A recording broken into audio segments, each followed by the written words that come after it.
just in their collegiate conference, but nationally as well.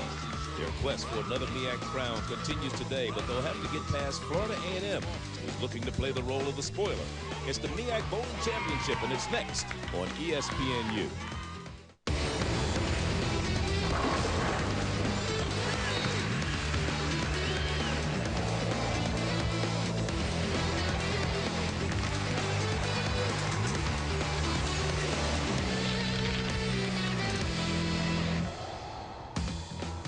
We're at the AMF Chesapeake Lanes in Chesapeake, Virginia for the 2014 MEAC Bowling Championship as the defending champs, the University of Maryland Eastern Shore, take on Florida A&M.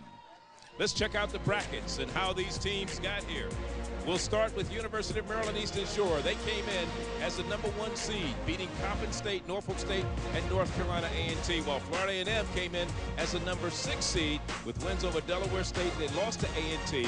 They beat Bethune, they beat Delaware State, and North Carolina A&T in the semifinals to get to this championship match.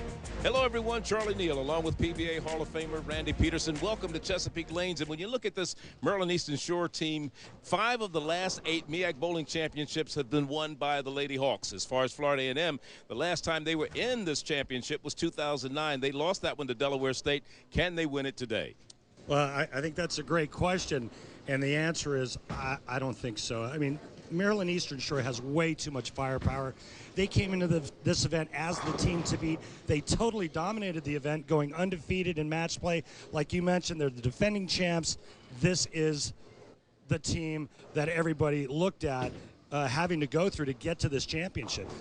When you talk about domination, let's check out the domination by Maryland Eastern Shore. We're talking about they beat Coppin State 4-1, Norfolk State 4-0, A&T 4-1. They've only lost 2 games in this whole match. Yeah, pretty impressive performance. But, you know, Maryland Eastern Shore has a history of doing that throughout this competition. Talking about that Maryland Eastern Shore team that's been so dominant, let's look at their lineups. Leadoff will be Justine Falbo, followed by Victoria Jones, Tatiana Munoz, Megan Buja, and Mariano Alvarado will be their anchor. As far as Florida A&M is concerned, Victoria Jones will lead off, followed by Amber Brunson, Carrie Jeffries, Carrie Hopkinson, and their anchor, the captain, the senior, Catherine Jones. And we'll be back to tip this one off from Chesapeake Lanes in Chesapeake, Virginia in just a moment. You're watching the MEAC Bowling Championship on ESPNU.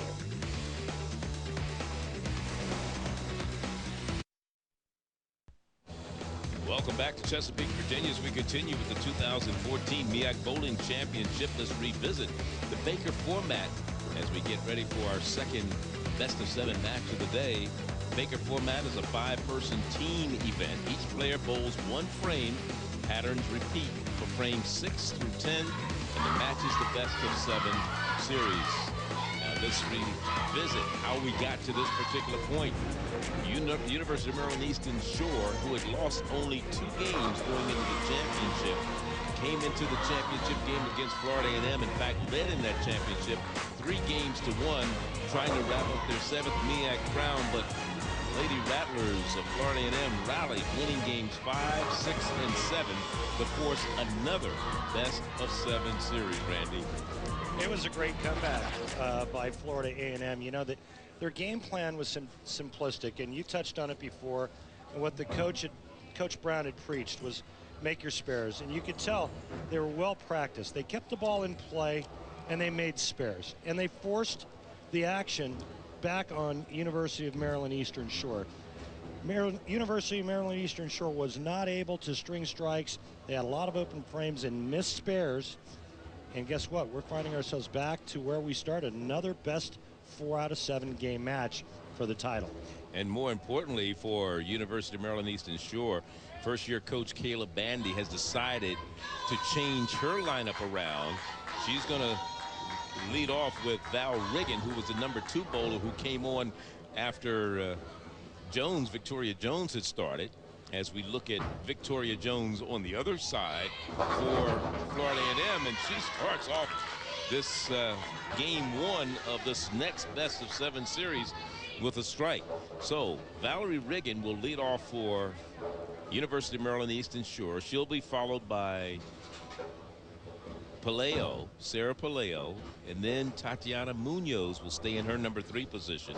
The 4th bowler will be Megan Buja, and I should say our Alvarado, as we look at an opening strike by Riggin. So Alvarado will go in the number 4 spot, and Megan Buja will take over the anchor position here. And I really tip my hat to Coach Bandy for, taking the initiative and saying, hey, I got to shake things up with my team and making the lineup changes. We'll see if it works for them. But you know what? She really put herself out there by making the changes necessary. So this is Graves, who came on and sparked this FAMU comeback. The senior from Miami, Florida, with the backward ball. I call it. She leaves the 7th pin that time, but did you call it the backward ball? the backward ball. It's the back up ball, Charlie. It went backward. you all call it the back up. Well, it's unusual in that a right-hander starting on the left side of the lane and throwing a curve that goes from left to right. Very unconventional. But you know what? She's bowled very, very well, making spares and keeping the ball in play. Again, you see the power of this team. They may not look like the most talented team, but they're very well coached and very well disciplined in that they make spares and they pay attention to detail. Meanwhile, Sarah Palaio moved into the number 2 spot now, and she leaves 4 pin. 4 pin. Not a bad shot, just a little bit high, leaves a 4 pin.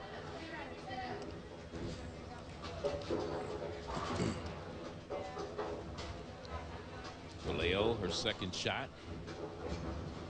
And as we go through, we'll kind of try to recap what they did down the stretch. Remember, UMES, in case you just joined us, was leading in this first best-of-7 series 3 games to 1, and then lost 3 games in a row. Who would have thought the powerhouse from University of Maryland Eastern Shore would lose 3 games in a row? As you mentioned, they had only lost 2 games in the entire competition leading up to this championship match. Carrie Jeffries couldn't get the 7 to fall. Good shot, too. Didn't get the light mixer. She's kind of been the emotional catalyst of this team. Well, she said to me between the last game and this one how proud she was. We got a glimpse of her with the tears running down her face, as it was kind of evident that they were going to win that first best-of-7 series. And she says she's so proud of the young ladies that she's bowling with today and what they've overcome to get to this point. And the paint was great on that ball, wasn't it? Yep. It's still a spare. Just made it, but she made it. She may be the best dancer on the team, too. Watch how close this one comes. She just made it. Meanwhile, on the other side, Tatiana Munoz for University of Maryland Eastern Shore, 21-year-old from Columbia, junior. MEAC all academic team for 2 straight years. Kind of flat for that time, huh? And after getting off to a red-hot start in this competition, she's struggled the last couple of games trying to find a home and get her ball into the pocket. It's not been an easy task for her. I mean, she had a strike in the 8th frame of game 1. She struck out in both frames she bowled in game 2. Had a strike in the 8th frame plus a spare in game 3. A strike and a spare in game 4. So she was consistent until down the end. And a lot of that has happened both not only to her, but to the number 4 and 5 bowler for UMES. And the spare is made by Tatiana. And already through 3 frames, Charlie, they're trailing by 1 pin. 1 pin. What a story for Florida A&M. Down 3 games to 1, coming back, winning the next 3 games and taking this to another best 4 out of 7. Remember, Florida A&M has never won a MEAC championship. And they're looking for one this year. As you look at Carrie Hopkinson. Got a little lucky there. Nice break, tripping out the split, only leaving the 6-pin. Again, this team has been very solid in all spare attempts. Yes, they have, and that's, I think, again, as we mentioned earlier, Randy, the fact that coaches look at spares as defense and strikes as offense, and if you can make your spares, you can stay in a lot of contests.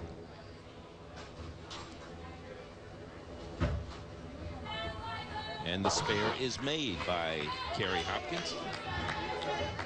And that'll bring on Mariano Alvarado, who was the anchor bowler in the first best-of-7 series, but did not come through like an anchor should. She struggled in that 10th frame, especially Coach Bandy saying, you know what, time to make a move. And she did. So she'll bowl in the number 4 spot now. She leaves the 4-pin. Back-to-back 4-pins for Maryland Eastern Shore. And Charlie, just getting back to what you had mentioned about spare shooting, when the lanes are tough, all patterns are demanding, and it's tough to throw strikes, your only backup plan is to keep the ball in play, hit the head pin, and make spares. UMES has struggled to do that. Florida A&M has done a great job of that. And here comes your tournament and championship MVP, Catherine Jones from Florida A&M. She has been the picture of consistency so far here today as an anchor for her team. Not a good shot there, her first one out the box.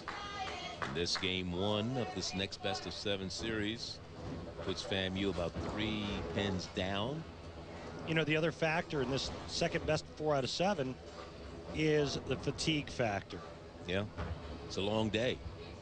Actually, this, to be honest with you, is the 3rd match that FAMU has had to roll today, because they had to beat Florida A&M earlier in the day, right, just to get to the championship. And then they bowled 7 games against, they did that one 4 games to love, thank goodness. But then they come in here and they have to roll 7 games against UMES, who didn't have to roll a game before but still lost. And then they got to come back and try to win another best-of-7 series. And there's a strike by the new anchor bowler for UMES, Megan Bouja, and she strikes out. And UMES with a 14-pin lead. 5 frames to go here in game number 1. Along with Randy Peterson, Charlie Neal, and we're here at the Chesapeake AMF Lanes in Chesapeake, Virginia. Even though it's Baker format, Charlie, it's not so much the physical fatigue as it is the mental fatigue. Think about being pumped up and trying to stay up and stay positive for as many hours as these ladies have done it for. It's a long day. Victoria Jones doesn't get the break she needs there.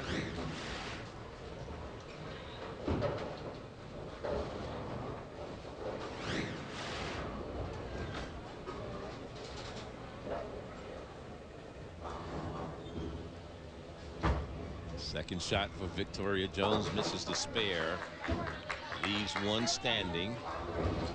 She's having difficulties holding on to the bowling ball. Again, it may be a fatigue factor, that wrist or that hand giving out. A lot of shots thrown today by these ladies.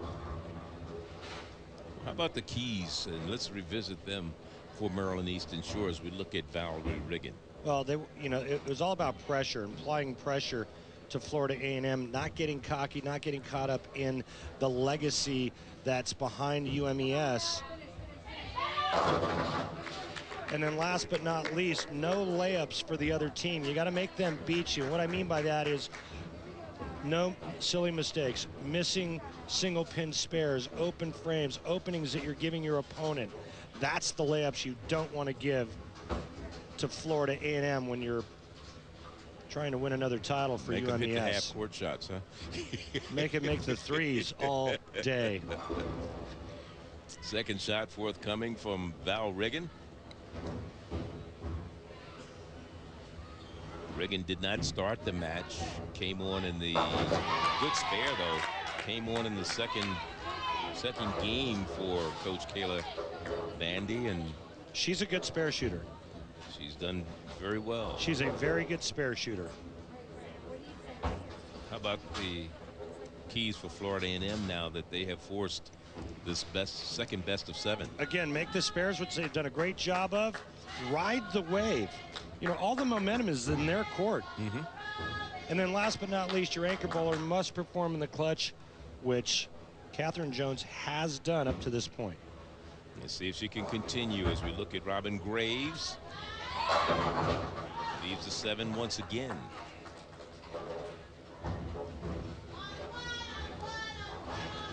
Too hard to make strikes or to string strikes. Your team has to rely on good, solid spare shooting, keeping the ball in play, and hitting the head pin with every shot thrown. 21-year-old business administration major. MEAC all-academic team. Second shot, the spare missed. So that's 2 open frames here. Sarah Paleo. And then just give it right back to him. And that's the mistakes that you just can't afford. 2-4-10. The opponent gives you that beautiful opening of missing easy spares. You come right back with the ball drifting light, missing, or not catching enough of the head pin. You see her trying to open the lane up, but there's just not enough friction to the right. It just did not curve back in the way she wanted it to. Second shot coming. Let's see if she can pick up this spare. She's going to leave an open frame. And will leave an open frame. Earlier we asked the bowlers, what does a strike feel like to them? Getting strikes on our team is good offense. Spares are good defense. So for us to succeed in our games, we have to have a strong offense and a strong defense. Strike means winning. But Carrie Jeffries, who has made some crucial shots, a spare here in the 3rd frame of this game 1. Couple of strikes. Game 6 and 7. Misses the head pin though. That time and leaves 3.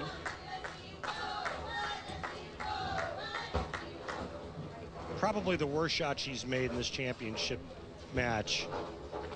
Crossing over, missing the head pin. That ball was pulled left of target, leaving the 1-3-6. Second shot. The spare looks good, and she makes it. That'll bring on Tatiana Munoz from Columbia. 2 straight years on the MEAC all-academic team. They call her one of those elegant bowlers. She takes her time, very smooth, very deliberate. And let's see if she can deliver. That's the key.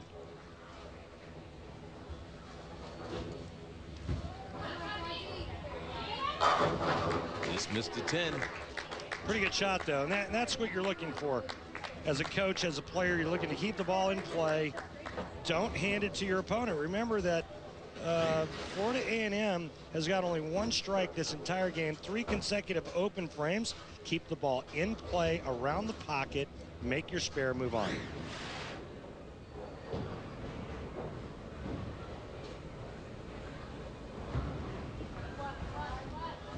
And she misses the spare. That is Tatiana.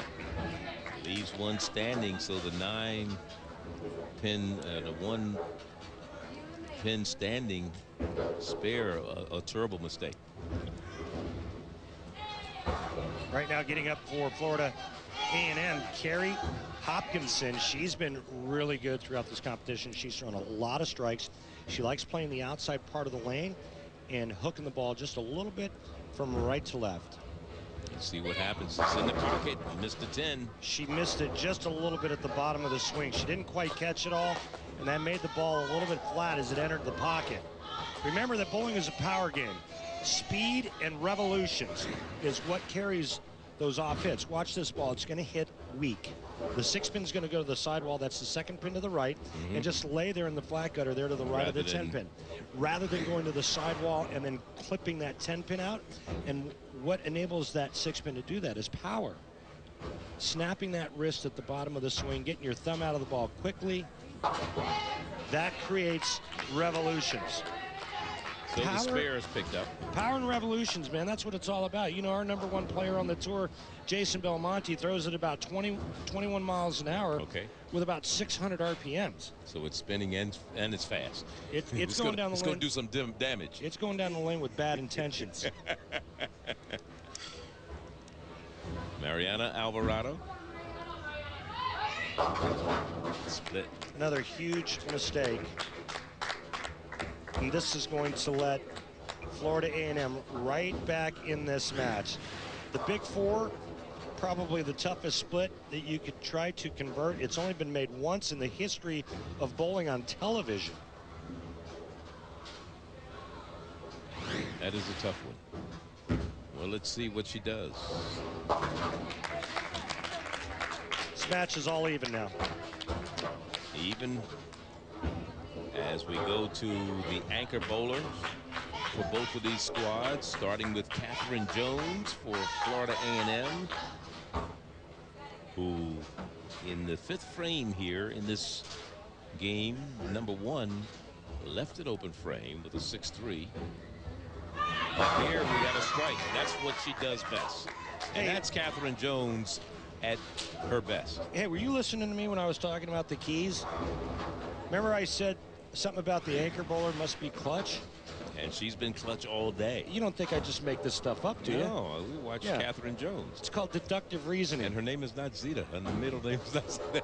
No, it should be like, her middle name should be like Superstar, because she's been absolutely great in the anchor position. Every time her team's needed her to step up, she's done it. Oh, now hang on. This changes things, because if she doesn't slide the 4 into the 9, let's say she gets 9 out, that would be 159. That would leave Megan Buja an opening here in the 10th frame where she would only need spare strike or strike spare to win this game 1. It might. Are you kidding me? Yes. Are you kidding me? You know how dangerous that is? If she misses both pins, it's 158. Then Buja just needs 9 spares, strike 9. I mean, and then then they win the game by 1 pin.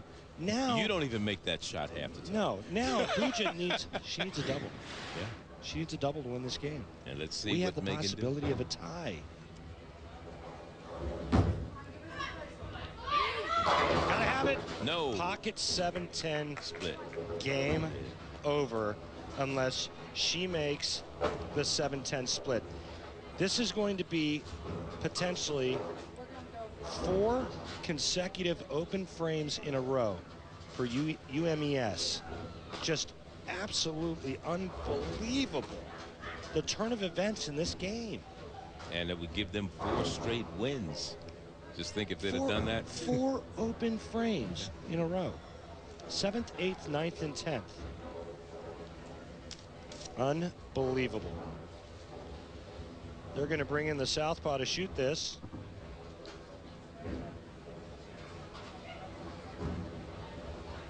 They can substitute at any time.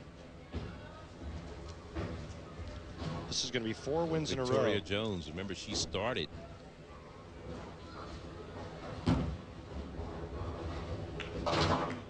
Unreal.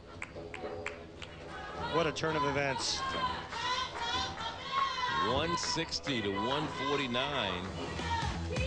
And we're back with game #2. Florida A&M with the 1-love advantage here in this second of the best-of-7 series. A&M, due to time constraints, we move ahead in the action. Back Last year, it was UMES who came out victorious. Norfolk State won it in 2012. 2011, it was UMES again. Delaware State won it back-to-back, 2009 and 10. Maryland Eastern Shore had won it 3 straight years in 2006, 7, and 8. In fact, UMES has won 5 of the last 8, 6 total throughout the history of the MEAC Bowling Championship. Florida A&M was in the championship in 2009, but lost to Delaware State 4 games to none. They're not going away easy this time, as they've forced 2 best-of-7. UMES with 6 championships. A&T already has 4. They won 4 of the first 5 ever MEAC Bowling Championships, followed by Del State with 2, Bethune-Cookman 1, and Norfolk State with 1 each. Those are the winners here and the MEAC as far as bowling is concerned on the ladies' side. Another strike as Justine Falbo. That's 5 strikes in a row for the Lady Hawks. You know, this is like an old-fashioned prize fight. Remember the ones that used to go 15 rounds? And you had one guy that was beating up the other guy pretty good, right? And then all of a sudden, the momentum changed. The latter rounds, the champion, he starts to find his second wind, and he hangs in there for the 15th and final round, and he beats the challenger. Oh, yeah. It's kind of what this is reminding me of. Good old-fashioned prize fight, huh? As you saw Victoria Jones, she leaves 2 standing here in this 6th frame of game number 4. The spare, no, just 1. Now a 48-pin deficit for Florida A&M. Can Riggin continue the strike fest that UMES is enjoying here in game number 4? They've hit 5 in a row.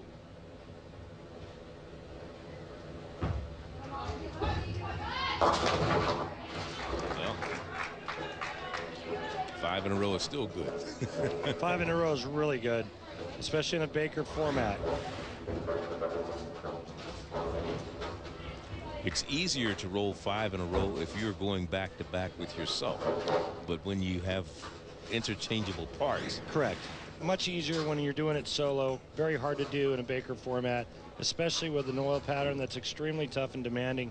And what I mean by that is there's not a lot of free hook to the right and not a lot of oil in the middle part of the lane. The oil pattern is fairly flat. And that is not conducive to high scores. She is, have I told you before, she's a great spare shooter. And she has done very well with spares today. She missed one in the game 1 in frame number 7. But actually, she wasn't in that position. They moved people around. Riggin was not in that position at that particular time. I believe she was the leadoff bowler at that time. Yeah, she was the lead bowler. I'm not sure she's missed a spare today. You're right. And when she makes the spares, I mean, they're perfect. Textbook. Graves missed the head pin, leaves 5. Tough spare coming up. Has the tides turned? Is Florida A&M running out of fuel? Well, we know it's going to go at least 6 games. Possibly. Oh, well, it's probably going to go 6 games. After this game, will be tied up 2-2, and so it's got to go at least 6, right? At least 6. And I'm not very good at math, but yeah, it's got to go at least 6. Mariana Alvarado rolled a strike in the 3rd frame here in game number 4.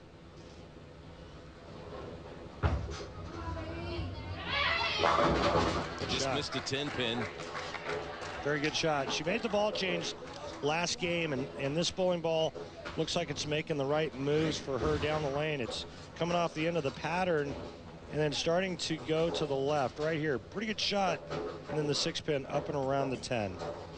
Remember, she started this day as the anchor bowler for UMES and has been moved into the number 3 spot right now, picking up the spare. Mariano Alvarado.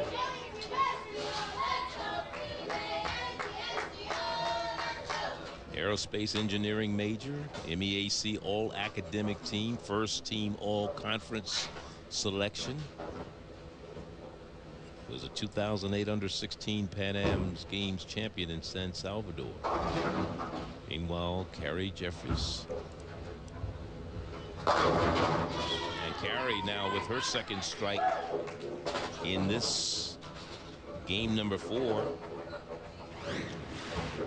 You just heard her tell the rest of her teammates, come on, ladies, let's go dig deep. And she's been one of the brightest spots for her team and her teammates. Along with their anchor, Jones.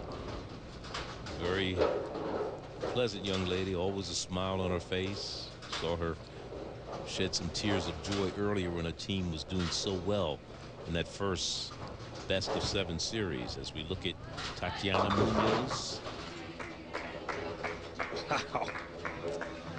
A strike, 3 straight strikes she had rolled prior to that. And can I just tell you that mathematically this game isn't over? Could have been. Could have been. Should have been. They still have a 50-pin lead, but it's you still have yeah. Florida A&M can strike out and shoot 211. Hopkins and Jones on deck for Florida A&M.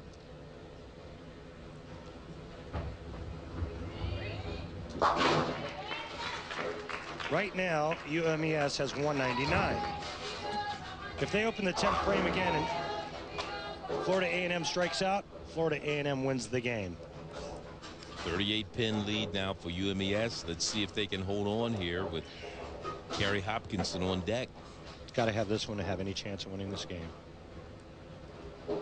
She has 2 back-to-back strikes in her. She has 3 now. How about it?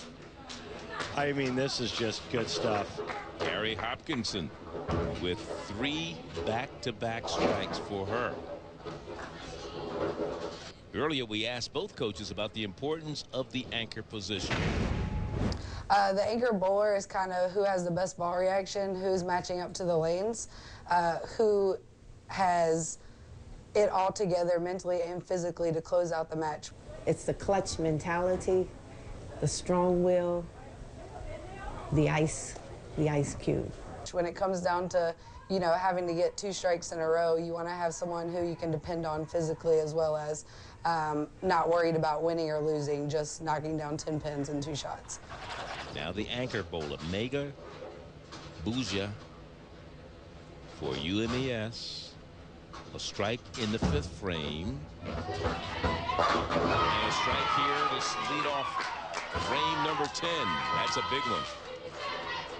So that should be it for as far as any chances of UMES not winning this particular game. It got interesting, and UMES hasn't had a mark in the 10th frame in 3 games. So, you know, you never knew what was going to happen. And the Greek church in the 9th didn't do them any favors. Yeah, leaving 2 standing. Megan just threw a great shot there in the 10th. And that's a good spot for that. She just needed any mark, and she got the strike.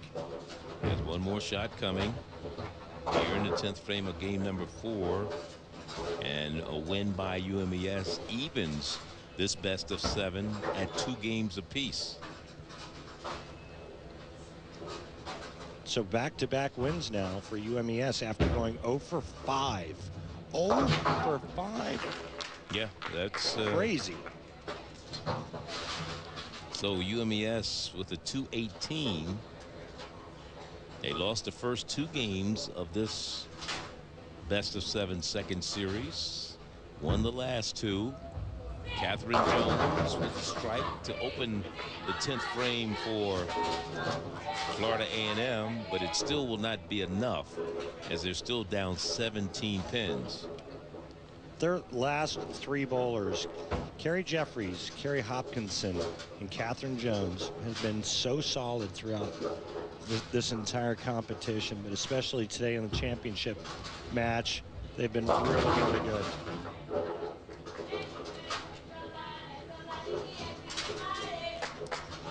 So now down 19 pins.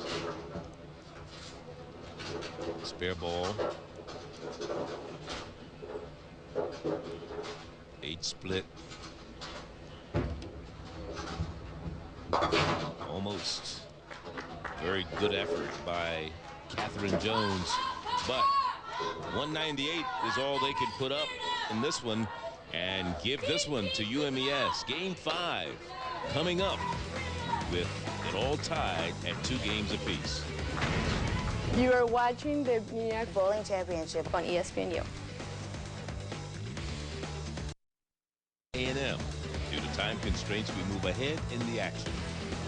Let's check out the MEAC all-conference teams, starting with the first team, Emily Stromback from North Carolina A&T, Mariano Alvarado from Maryland Eastern Shore, Megan Bouja from Maryland Eastern Shore, Victoria Jones, Maryland Eastern Shore, and Thea Aspiras from Norfolk State. And our player of the year, Emily Stromback, and congratulations to her and the Lady Aggies of North Carolina A&T, and their coach of the year, also coming from North Carolina A&T, James Williams. While the rookie of the year is bowling in this game. There she is, Sarah Paleo.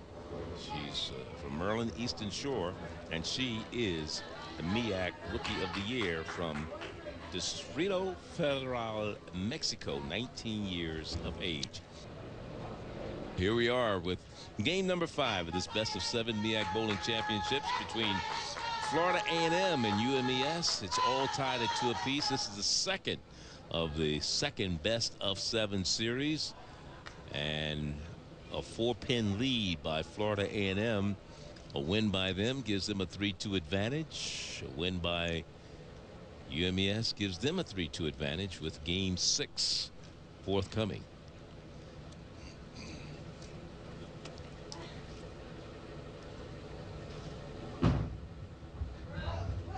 Strike by Victoria Jones to lead off the 6th frame here in game number 5 and increase the lead for Florida A&M.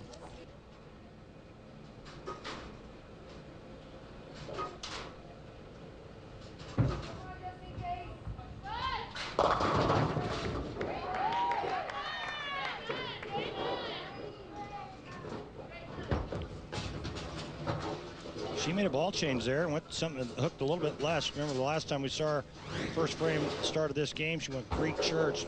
Goes to a ball that's a little bit softer down the lane and looked pretty good right up until it started to hook.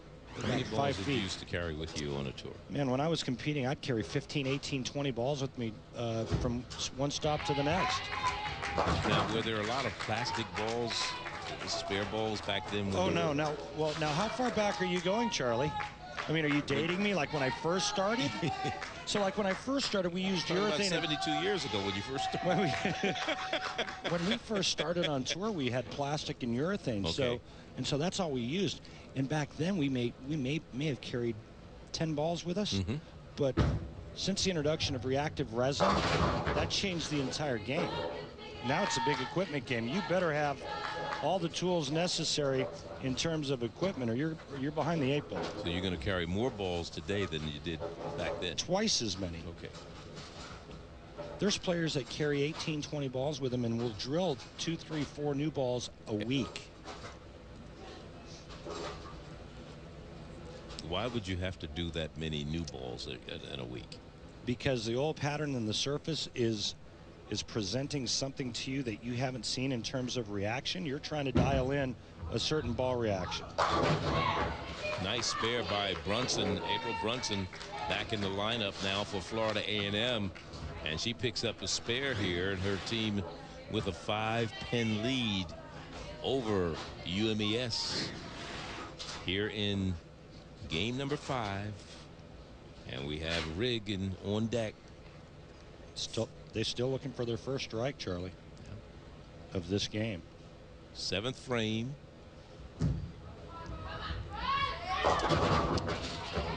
Disaster. No strikes on the right lane.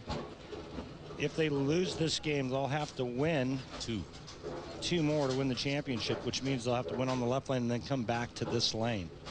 Well, they were struggling early on the other lane, so you go figure. It's just one of those days, right?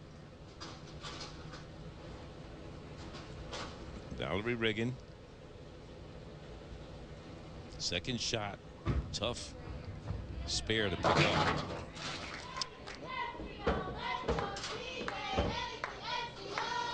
And a 19-point, a pin rather, advantage for Florida A&M with Carrie Jeffries getting ready to roll. Look out. A nice miss, crossing over and only leaving the 9-pin.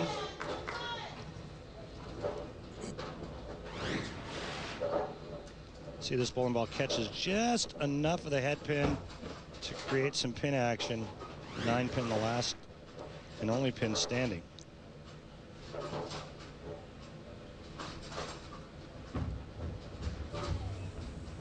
Very solid and consistent when it comes to picking up spares with Carrie Jeffries. Their whole team has been very consistent today in terms of making spares.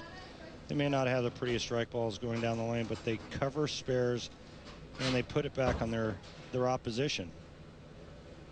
As we said earlier, coaches call it the spare making defense. Strikes being offense. Let's see if Alvarado can create some offense for UMES, and she does. That was a much better shot. Looked like she got the ball into the swing a little bit earlier, which freed her swing up, got it to the bottom, and she really got all over this.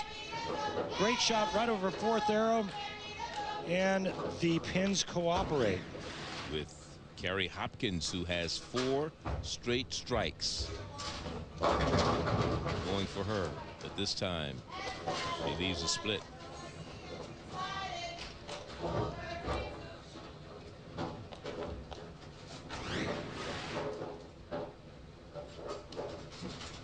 Not what you wanted to have happen.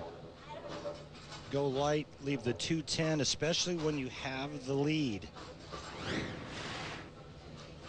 So Hopkins either picks up the spare or she's going to leave an open. Something that Maryland Eastern Shore is hoping that happens, and something that Florida A&M has only happened once in this game, and that happened in frame number 5. And here's, she misses everything, and there's another open frame here. And the lead is just 4 pins now for Florida A&M, with Tatiana Munoz, a 9 spare in the 4th frame here in game 5. Let's see what she can do. She has not been as consistent as you would think. She's been kind of up and down. Couple strikes, couple spares, and a number of open frames. She needs a strike here to take the lead for her team. The right lane hooking more, it appears. She needs to move in a little bit and give this ball a little bit of room. Well, she did what she needed to do. Yes, sir. She got the strike needed. Yes, sir. And it's a 6-pin lead now all of a sudden by UMES, with Tatiana Munoz hitting the big strike. Great shot here. What a great shot. When her team needed her most, she steps up and throws a great one. Catherine Jones, 10th frame here for Florida A&M. Big shot for her. Yes, indeed. And that's Catherine Jones basically all day long. She's been very, very good for this team in the anchor position. Even though that was a Brooklyn, it's still a strike at this stage in the game. It's not how, it's how many. A strike's a strike. Let's see if she can put one in the pocket. Well, she can pull up 2 more, which would be great. She does. How many times have we seen her step up in the 10th frame today? Quite often. Quite often. Wow. She has done it all day long, and her team still ahead. And we'll see what Megan Bougia can do when she comes up in the 10th frame here in game number 5 for UMES. Meanwhile, Catherine Jones putting on a strike clinic right now for Florida A&M. And she gets 3 in a row.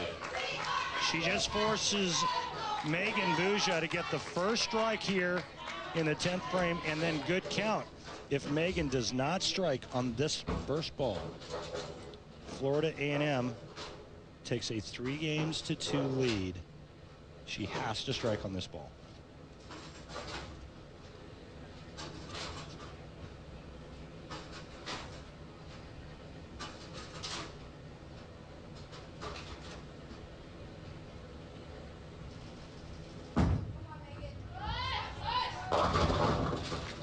Left out of her hand the whole way, never had a chance.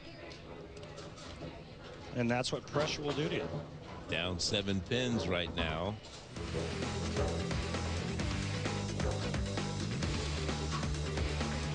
So it looks like FAMU is going to take a 3-games-to-2 lead in this best-of-7 series, and she still leaves a pin, and a 183 for FAMU, a 164 for UMES. Back with game number 6, which could be the decider for Florida A&M to win their first ever MEAC championship in a moment. The Mideast. Welcome back to the Chesapeake AMF Lanes in Chesapeake, Virginia. Charlie Neal along with Randy Peterson. Game 7, the rubber game of the match to decide this year's MEAC bowling champion. It started off the day in the first best-of-7 series with Florida A&M coming out victorious in game number 1. UMES came back and won the next 3 games to take a 3-1 lead, but then lost the next 3 and go down and force a second best-of-7 series. In that second best-of-series, it started off with Florida A&M a 2-0 lead, but then UMES came back and won 2 in a row. They went back and forth over the next 2 with Florida A&M winning game 5, UMES winning game 6, and here we are getting ready for game 7, Randy. I think what's interesting is that UMES has chosen to start this 7th and final game of this tournament on the lane. They just finished on the left lane. They just won 185-164. Florida A&M will have to figure out a way to throw more strikes on the right lane. And Justine Falbo will start it off for the Lady Hawks, the defending USBC champs and the defending MEAC bowling champs as far as the conference is concerned. Justine Falbo.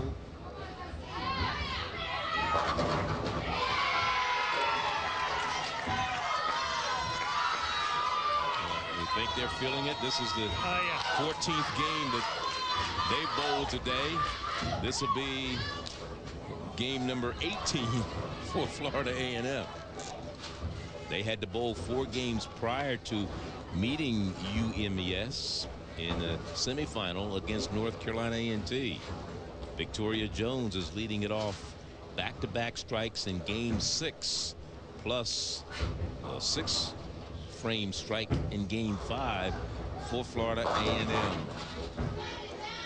It's a long time to maintain energy and emotion. And you know, Florida A&M has been here and been bowling all for day. a good 8 hours now, and all day. You know, we've been talking about it throughout the entire telecast. Just how much do they have left? Second shot for Victoria Jones. Trying to pick up the spare and does not.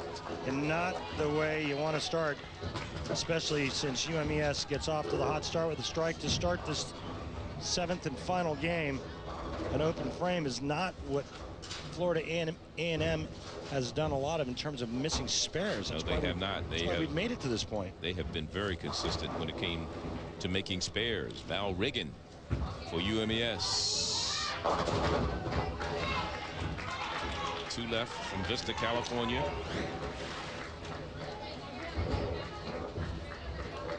The only thing I see with Val's game is that she tends to get a little quick, a little too excited, too pumped up, and then tends to throw. And when that happens, she doesn't wait on her swing and she pulls it. Junior in the classroom.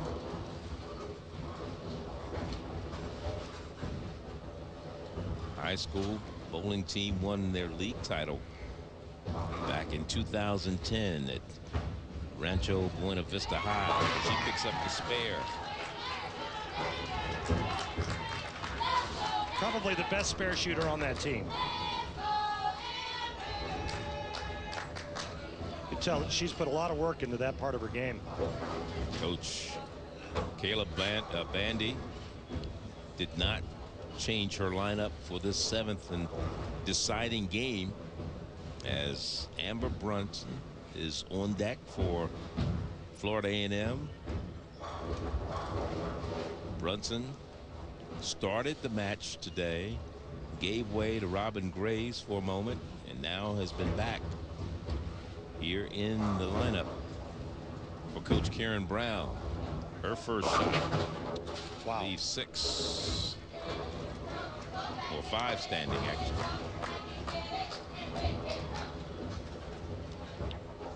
Tough spare here, looking to avoid back-to-back open frames.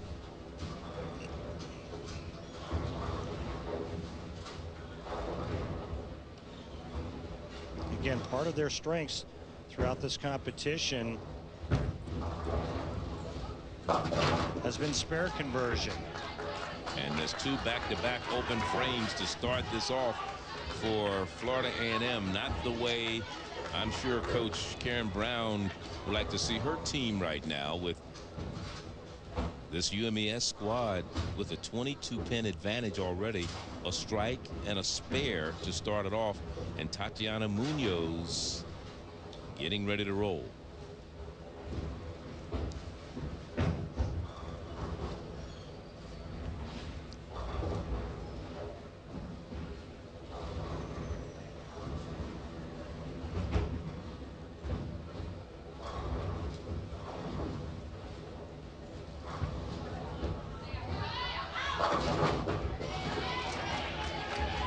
Makeable spare for Munoz. Out the window, but leaves only the 1-2. 20-pin lead already for the defending champs, UMES. And I'm sure Coach Kayla Bandy, along with our crew, saying, why'd you do this in the first best of 7? Why are we doing? Why are we in extra innings? They had an opportunity to win it. They did. And didn't come through in the 10th frame. Now, here's their last opportunity to win it. Munoz. Unbelievable. Misses picking up the spare, leaves an open frame. One of the rare times they've done that. Actually, she did it in the 6th game. In the 8th frame, she left an open frame. Charlie, you can throw your strike ball at that. I mean, that's not a very difficult spare. That just goes to show you what happens when your emotions and pressure get to you. Carrie Jeffries.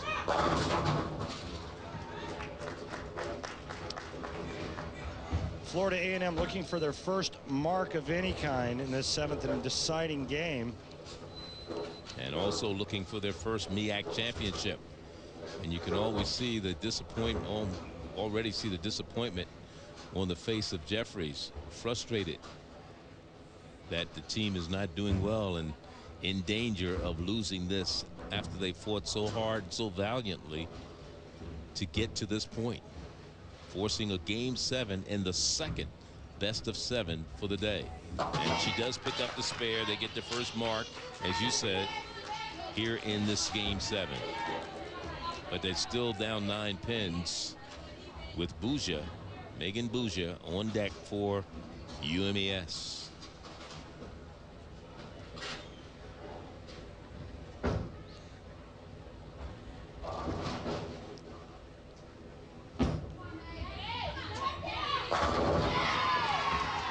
Great shot. Last 2 times up for Megan Bougia. She's made great shots. Once in the 9th frame of the last game to set up the 10th frame for her teammate. And right here in the 4th of the 7th and deciding game. We call that 10 back on my tour. Well, Megan will call it whatever she wants to call it, because it was a strike, and that's all that matters to her right now. As you look at Carrie Hopkinson, Megan Bougia just gave her team more of an advantage. Hopkinson's ball just did not curve in, and she winds up with an 8 split. This is getting out of hand and out of control in a hurry for Florida A&M. Still a chance, but they're going to have to make some shots, make some spares, and get some strikes, get on offense, as we've been talking all game long. And you create offense with strikes.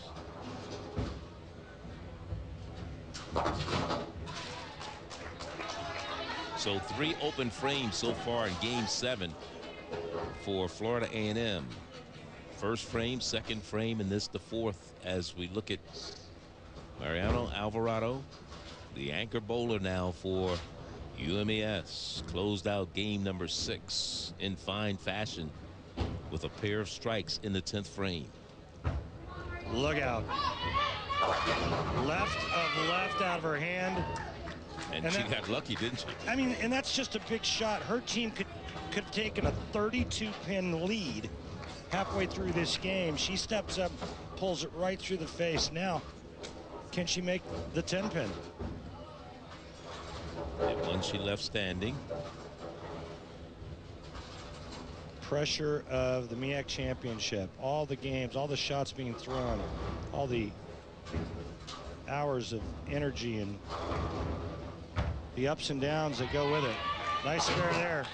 And the spare is made as we get ready for the anchor bowler for Florida A&M. Let's see if Catherine Jones can do what needs to be done to keep her team close right now before we get into the final 5 frames. Yes, she does. So, with 5 frames left to determine the champion for the 2014 MEAC Bowling Championship, we'll see what happens when we come back. At the Chesapeake Lanes, the AMF Lanes in Chesapeake, Virginia, along with Randy Peterson, I'm Charlie Neal. Some of the crowd that's been on hand here and rooting for both of these teams and being very boisterous and supportive of this 2014 MEAC Bowling Championship. I want to remind everyone to watch the NCAA Women's Bowling Championship on ESPNU Saturday, April 12th. Comes your way at 8 p.m. Eastern Time from Wickliffe, Ohio.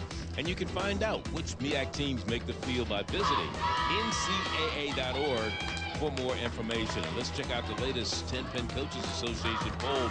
We find this University of Maryland Eastern Shore team in the number 3 spot, following number 1 Arkansas, number 2 Nebraska, the defending NCAA champs, while North Carolina A&T from the MEAC in the number 13 spot, as is Norfolk State, Delaware State number 17, and Norfolk State number 19. So that's the way it looks right now. 5 frames left to determine the winner this year. Will it be Florida A&M? Will it be Maryland Eastern Shore, the defending champs? FAMU looking for their first ever bowling championship.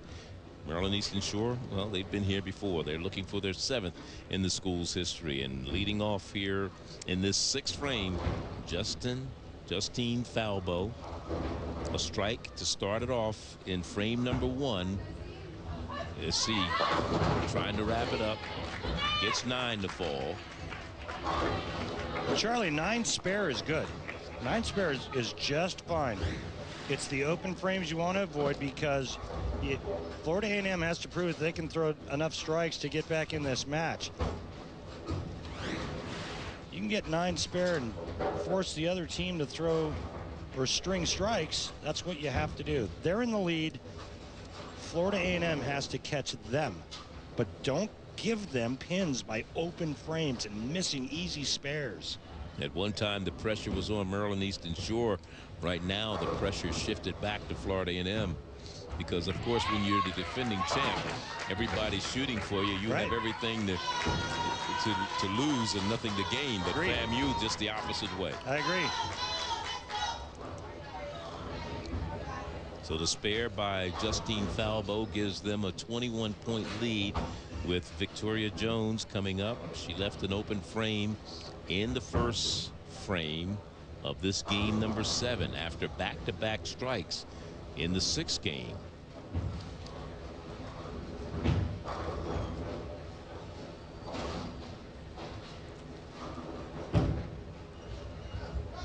Oh no. Got 2 flat into that number 1 pin. Too much of the head pin leaves the big 4-6-7 split almost unmakeable. The only time I've ever seen it made is you got to throw it really hard and at the 4-7 bounce one of those pins out from behind the deck, or you catch just a piece of the 4-pin and you slide it into the 6, but velocity is key here. Open frame in frame number 1, and still an open frame here in frame number 6 for Victoria Jones. And things are looking kind of dim right now for the Lady Rattlers of Florida A&M, with Val Riggin, who back-to-back spares in games, back-to-back strikes, I should say, in game 6, and a spare 8 spare in game 7 here in the 2nd frame. Val Riggin.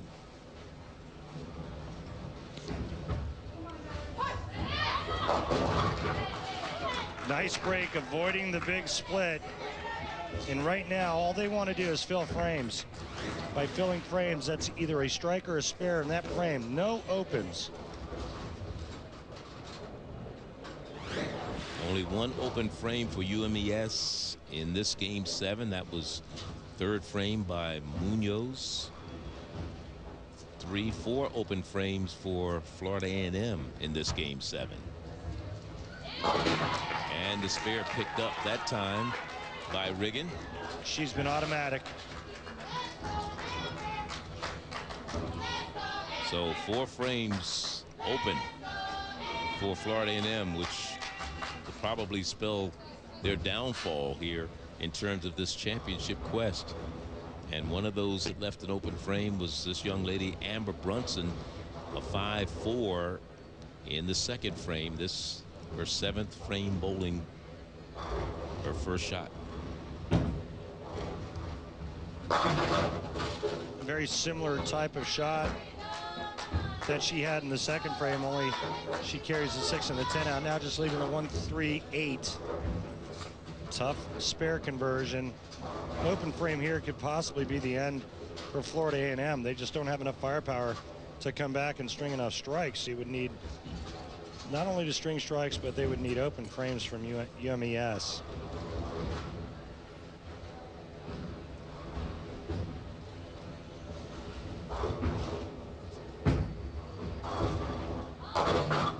And it's another open. Yeah, that's 5 open frames in this game 7. Only 1 open frame for UMES. That was left by this young lady, Tatiana Munoz. 8.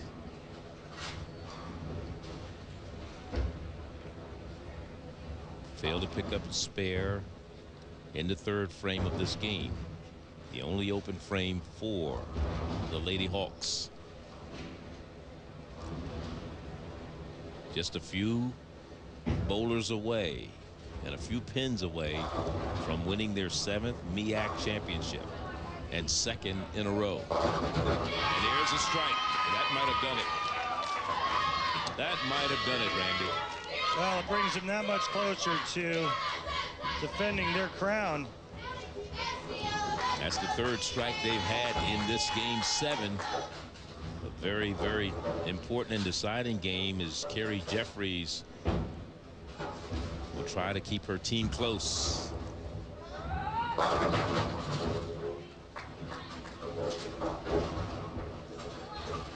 Carrie.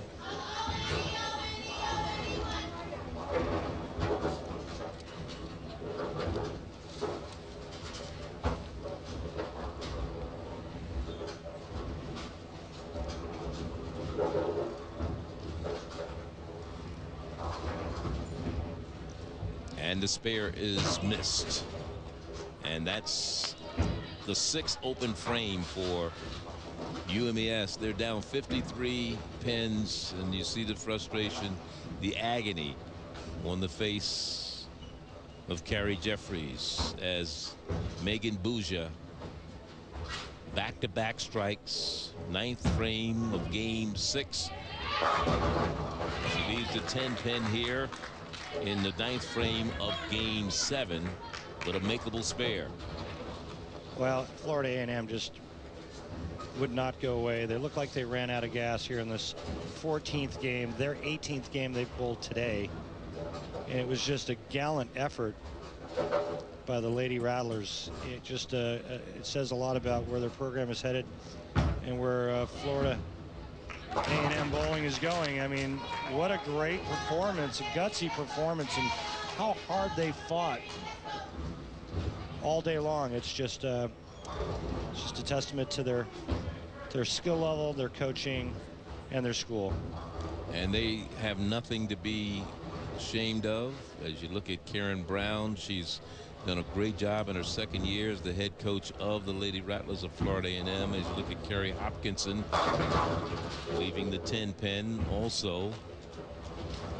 And again, she has worked very hard to make this program what it is. She's got some support from the administration. They've changed presidents and athletic directors down in Tallahassee. And anytime you have administrative changes, there are a lot of other philosophies that change with it. And I think they have the right mix and people in place to make this a go. And Florida A&M is a team that you're going to see a lot of in the future.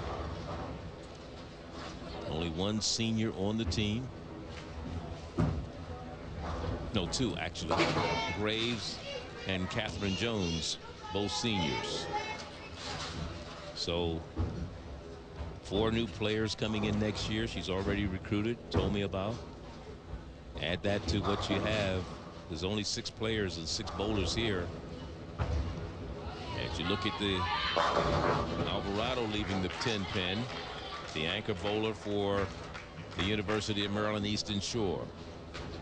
A 52 pin lead. This is going to go back to UMES. Princess Anne, Maryland has got a lot of bowling trophies over the last few years. And what do you think? Does this help UMEA, or excuse me, UMES going forward with the NCAA championships on the horizon? Well, you know, I think they need to get some things in order. I don't think that they're as strong as in some spots as they need to be, but as a team they find a way to get it done as they leave with 10 pin and they finish with a 182. And the anchor bowler Catherine Jones, who's been golden all day for the Rattlers of Florida A&M, will get to roll her final ball in a MEAC championship. She leaves a 7 pin. She's a senior. Charlie, I think you're right. I think this exposed a lot of weaknesses in the UMES team, and one of the big ones for me is their spare game. Their spare game needs a lot of work. You know, they collectively, I think they have a lot of talent. They have the talent to throw the strike balls. But when the strikes aren't there, their spare games need to be sharp, and a lot more sharp than they were today. Yes, and that could hurt them down the stretch. Of course, you know, they're going to the USBC. They're going to a big tournament out in Reno, Nevada coming up. They've got the NCAA coming up in April and in Ohio. So it's you know, they get the exposure. They get to play the tough teams, the Nebraskas and the Vanderbilts and the Fairleigh Dickinsons. As Catherine Jones ends her collegiate career, and when I say collegiate career, her MEAC bowling collegiate career, with a big strike here, but 182 to 130, and it took a lot of games and a lot of energy, but again, it is the University of Maryland Eastern Shore. Congratulations to the Lady Hawks and Kayla Bandy in her first year as their head coach for winning another MEAC bowling championship. Back to wrap things up from Chesapeake in just a moment. The Mid-East won their record 7th MEAC bowling championship. It wasn't an easy day for the Lady Hawks from Princess Anne, Maryland. That second best of 7 against Florida A&M saw them trailing 2 games to nothing. They won games 3 and 4, lost games 5, and then game 6 they came out victorious to force a 7th and deciding game 7. That was the most important game that got them over the hump, and they win another MEAC championship. And the winners are down with my partner Randy Peterson right now. Hey, thanks, Charlie. Wow, ladies, you made that look easy, huh? Coach Bandy, I'll start with you first. Your first season as the head coach of the Lady Hawks. They took you to 14 games. Did you think something like this was going to go down this way? Never in my wildest dreams. I'm pretty sure that that was the longest day of bowling I've ever experienced, of college bowling, ever. And they're going to make me go gray very quickly. Yeah, well, you know, you shuffled through the lineup so many times. I mean, what was your strategy in looking back and how many times you changed your lineup? I think going into this competition, we knew that we had 8 strong players, any of which could get the job done. So knowing that you've got a bench that can come in at any time is always comforting, and a coach is, you know, what we lean on as our crutch. So everybody came in, they showed us how it was done. I think that this team knows now that they are 8 strong. So, Coach, congratulations. Well done. You were being shuffled up and down that lineup as well. What was that like for you? It was interesting. I mean, I've been leadoff this year, 4th and 5th, so I've only anchored a few times, so it was kind of nerve-wracking. But I knew I had my team behind me no matter what position I'm in, so it was okay. I mean, we made it out okay. So.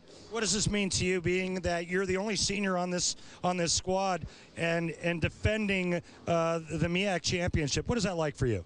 It's a great feeling. We made it a little harder than we would have liked to, but 14 games is a lot. But we never gave up till the end, so it's great to leave knowing that I went back-to-back MEAC championships. Megan, thank you very much. Congratulations, Coach Bandy. Thank you. Let's send it back to Charlie Neal. All right, Randy. Well, we invite you to join us on ESPNU April 12th for the NCAA Bowling Championship from Wickliffe, Ohio. It all starts at 8 p.m. Eastern.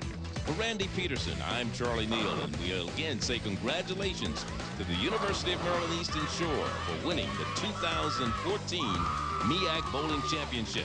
Good evening from Chesapeake, Virginia.